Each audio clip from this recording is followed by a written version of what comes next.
PM Narendra Modi ने रविवार को रेडियो शो मन की बात के 122वें एपिसोड के तहत देश को संबोधित किया। एपिसोड की शुरुआत में उन्होंने ऑपरेशन सिंदूर के बारे में बात की। उन्होंने कहा कि ऑपरेशन सिंदूर सिर्फ एक सैन्य मिशन नहीं है, यह हमारे संकल्प, साहस और बदलते भारत की तस्वीर है। इस तस्वीर ने पूरे देश को देशभक्ति के भावों से भर दिया है, तिरंगे में रंग दिया है। पीएम ने भारतीय सेना के पराक्रम की भी सराहना की। उन्होंने कहा कि भारत की सेना ने आतंकवाद के खिलाफ कड़ा प्रहार किया। इसके साथ ही उन्होंने उन आतंकी ठिकानों की तस्वीरें भी दिखाई जिन्हें भारतीय सेना ने पाकिस्तान और पाकिस्तान के कब्जे वाले कश्मीर में नष्ट किया था। उन्होंने कहा कि पीओके में गुलपुर और अब्बास कैंप कोटली में और भीमबर के बरनाला कैंप को नष्ट किया। पीएम मोदी के संबोधन की मुख्य बातें इस प्रकार हैं।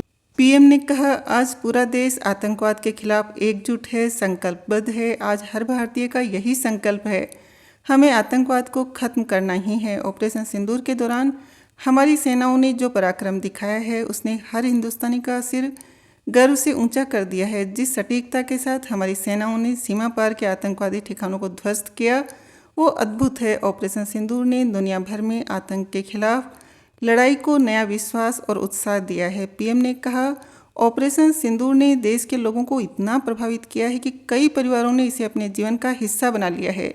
बिहार के कटिहार में, यूपी के कुशीनगर में और भी कई शहरों में उस दौरान जन्म लेने वाले बच्चों का नाम सिंदूर रखा गया है। ऑपरेशन सिंदूर को लेकर सोशल मीडिया पर कविताएं लिखी जा रही थी, संकल्प गीत गाए जा रहे थे, छोटे छोटे बच्चे पेंटिंग्स बना रहे थे जिनमें बड़े बड़े संदेश छुपे थे। देश के कई शहरों में, गांवों में, छोटे छोटे कस्बों में तिरंगा यात्राएं निकाली गई। हजारों लोग हाथों में तिरंगा लेकर देश की सेना, उसके प्रति वंदन अभिनंदन करके निकल पड़े। कितने ही शहरों में सिविल डिफेंस वॉलेंटियर बनने के लिए बड़ी संख्या में युवा एकजुट हो गए और हमने देखा चंडीगढ़ के वीडियोस तो काफ़ी वायरल हुए थे। पीएम ने कहा कि मैं आपको एक ऐसे गांव के बारे में बताना चाहता हूं जहां पहली बार एक बस पहुंची। इस दिन का वहां के लोग वर्षों से इंतजार कर रहे थे और जब गांव में पहली बार बस पहुंची तो लोगों ने ढोल नगाड़े बजाकर उसका स्वागत किया। बस को देखकर लोगों की खुशी का ठिकाना नहीं था।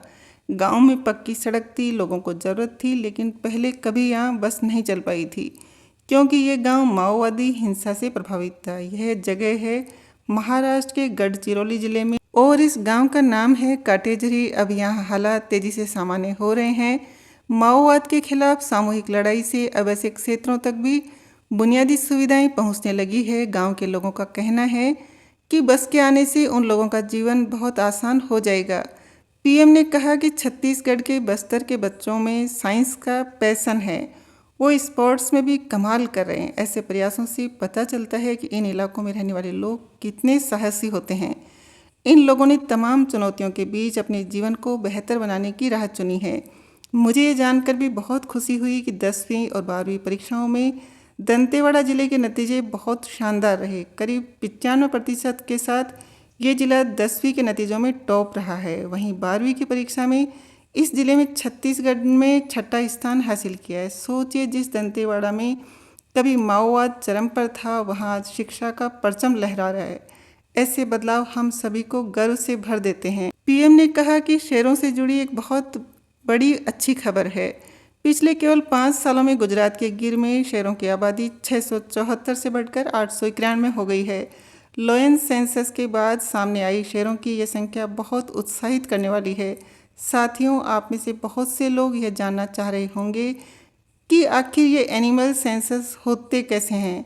ये एक्सरसाइज बहुत ही चुनौतीपूर्ण है। आपको ये जानकर हैरानी होगी कि लोयन सेंसस 11 जिलों में 35,000 वर्ग किलोमीटर के दायरे में की गई थी। सेंसस के लिए टीमों ने 24 घंटे इन क्षेत्रों की निगरानी की। पूरे अभियान में वेरिफिकेशन और क्रॉस वेरिफिकेशन दोनों किए गए। इससे पूरी बारीकी से शहरों की गिनती का काम पूरा हो सका।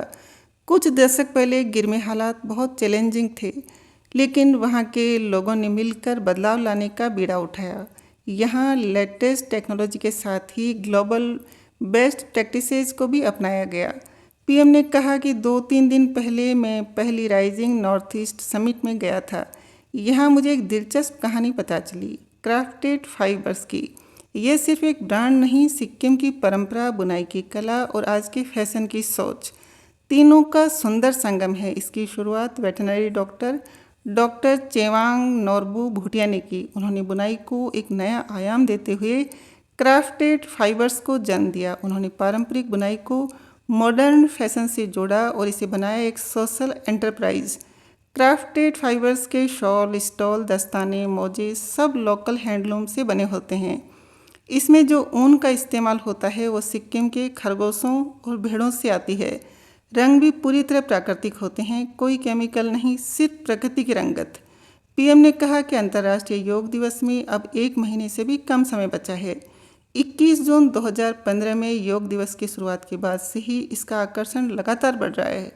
इस बार भी योग दिवस को लेकर दुनिया भर में लोगों का जोश और उत्साह नजर आ रहा है।